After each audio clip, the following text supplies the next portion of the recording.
Today we're going to visit Graber Olive House here in Ontario, California, which is about, I don't know, maybe 30-40 miles east of Los Angeles. This is an old historic olive ranch that is still in operation. I don't think they grow the olives here anymore, but there's still some olive trees.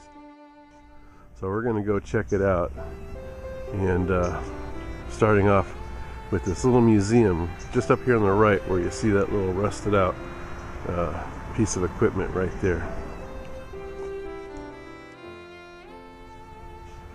This is the museum, which is basically just one tiny little room here in the barn.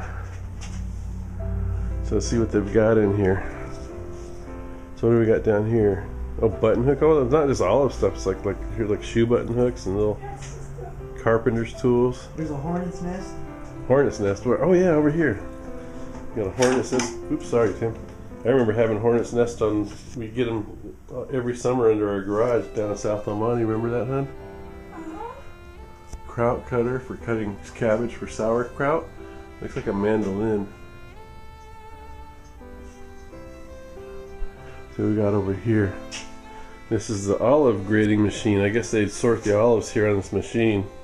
See the little slots, Tim? How they come down? They could go through and like, these are good olives, these are bad olives. They got an old cash register. Where's the sewing machine? Right next to you. You're gonna sit Oh. See, this is the little pedal down there, Tim. That's how they used to make the sewing machines go. My grandmother had one, and I would play with it with my hands sometimes, and I smashed my fingers. So we're gonna go take a tour of the olive process. Come on in.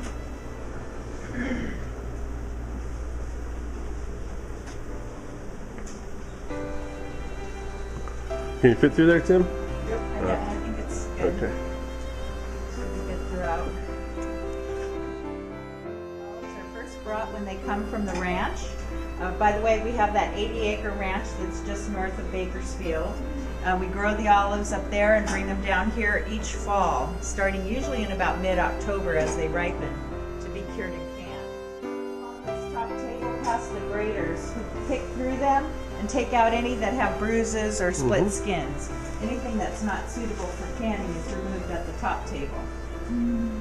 Everything that passes their inspection comes down onto the second part of the machine, and this is designed to sort the olives by size. And Mr. Graber had this built to his specifications in 1934 when this equipment, or when the cannery would open. See in there.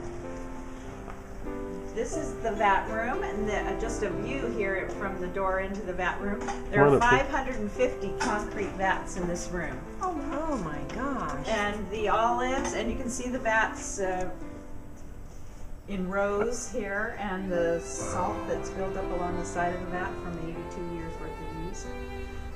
The olives are placed in the vats along with water and coarse salt, which just makes a briny water, and they'll remain in there for 3 weeks. And every day during that 3 weeks there's a schedule where several times a day they're stirred in the salty water, and once a day they pull a cork from the base of the vat, allowing all the water to drain out. Alright, so the process continues here. The olives are scooped out of the vats at the end of 3 weeks and carried in here, where they're poured out and inspected on this table to catch anything that we may have missed during the first inspection. Everything that passes the inspection comes down onto this stainless steel table. And we have empty cans that are being fed in from the other room. So the cans come right down this little chute. Oh, okay. Oh, there you go. And they're fed in right underneath, so that they're underneath these holes here on the table. And then there are 3 ladies who sit here, and with gloved hands they just scoop the olives right over the holes, and that fills the can beneath. Yeah. It reminds me so much of Stewart's. You know, we used to work at an orchid nursery, like a really old orchid nursery, and that's where we met. Yeah. Is any liquid added to the... And here it is. Oh, I'll I see. show you that right now. Sorry. Yeah, that's all right. So that can that was filled in the other room with olives now is moved in here and directed into one of these 2 machines.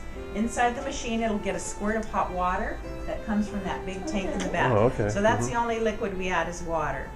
And when you open a can of Graber olives and pour that liquid off, it has some color to it, and a lot of people assume that it's a brine that we're soaking them in it, but it's not.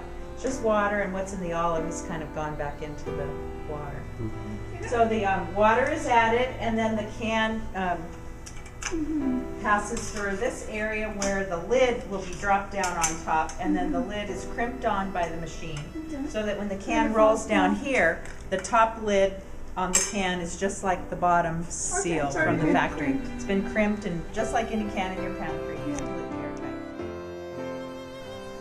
Is that like an autoclave? Uh-huh. Okay. Retorts similar to an autoclave, yeah. Oh, we got one over there too. Yeah, we have two in this room. All right, so this room is the boiler room. So that part that was filled in the last room is brought in here. We call this the boiler room because we have a boiler over here on the far wall, and then we have two retorts. A retort being just a chamber that can be closed up airtight. Oh, okay, like an autoclave. Yes. So we load 3 carts full of olives into the retort, close it up, and then steam is fed from the boiler to the retort, and they bring the temperature up to 242 degrees and the pressure up to 12 pounds of pressure, and they remain in there for 62 minutes. Okay. And that combination of the pressure and temperature and time is enough that it can kill any bacteria that may be present in the can without getting it so hot that it bursts. Yeah, how old is this equipment? All the same thing, Same- 1934. Wow. So this was brand new or used? Brand With, new. No, it's okay. brand new in 1934. Wow. And it's been converted to gas, the boiler. It was What- originally wood fired. You that was wood. Okay, I see a wood box, a firebox there. Yeah. So, man, they sure don't. They don't build stuff like this anymore. No, they sure don't. Mhm. They sure don't. What's that tank in the back over there? I'm sure it's the water for the steam. Just like a holding tank. Yeah, because Okay. they have to keep pumping it in there. Instead of going over. Yeah, after it comes in here.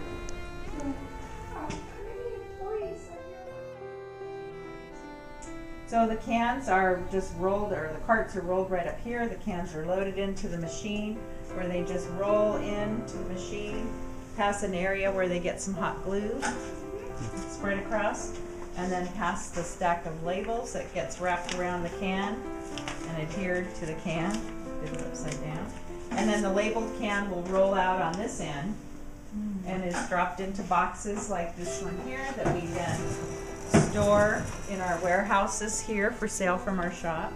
And then we also, as you noted before, we sell directly to Stater Brothers markets, and since they have started, or since they've been in existence, Stater Brothers has carried our olives in all their stores. And then we also sell to food brokers and distributors all over the world. There's another pallet getting ready to go over there to another broker. I can't tell where it is.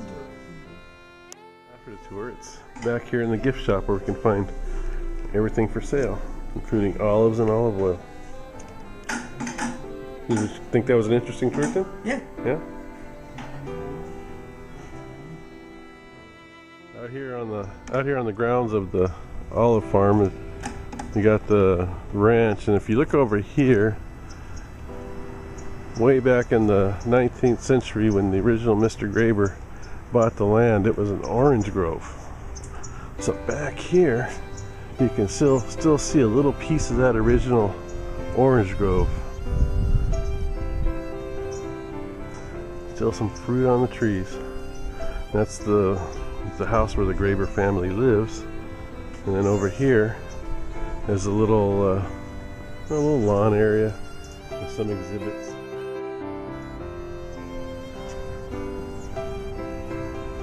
You got some old redwood trees. The olive mill from early days of California. They don't make olive oil here, they just do olives. Ooh, look at this little bell hiding in the trees. But they have a farm up north where they grow the olives, and they actually crush the olives for olive oil. So now we're on a section of Route 66. Out here it's called Foothill Boulevard in Rancho Cucamonga. Those sycamore trees over there signify the Sycamore Inn, which you can just see the signs poking under the trees over there. But we're not here to go to the Sycamore Inn today. We're here for another historic restaurant, Vince's Spaghetti House. This is not the original location of Vince's. That's down in Ontario. This is their second location. So we're gonna go here and have a little lunch. This is Vincent's Spaghetti House. So let's see what we can have for lunch here. Okay, so we'll start off with some minestrone soup and some salad. You got a lot more carrots on yours than I did. Mine's kind of tossed in there, yeah. Okay.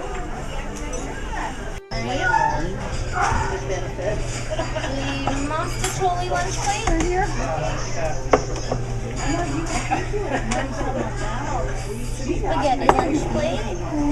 We'll do that for and the cheese. Awesome. Everything looking okay? Yep. Do you have any pepper flakes? Red peppers? Yes. Sure, be right out with that.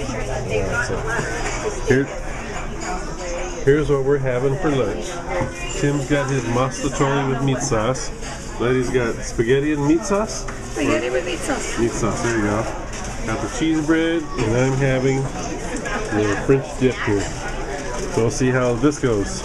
So that's our lunch at Vince's Spaghetti House here on Route 66.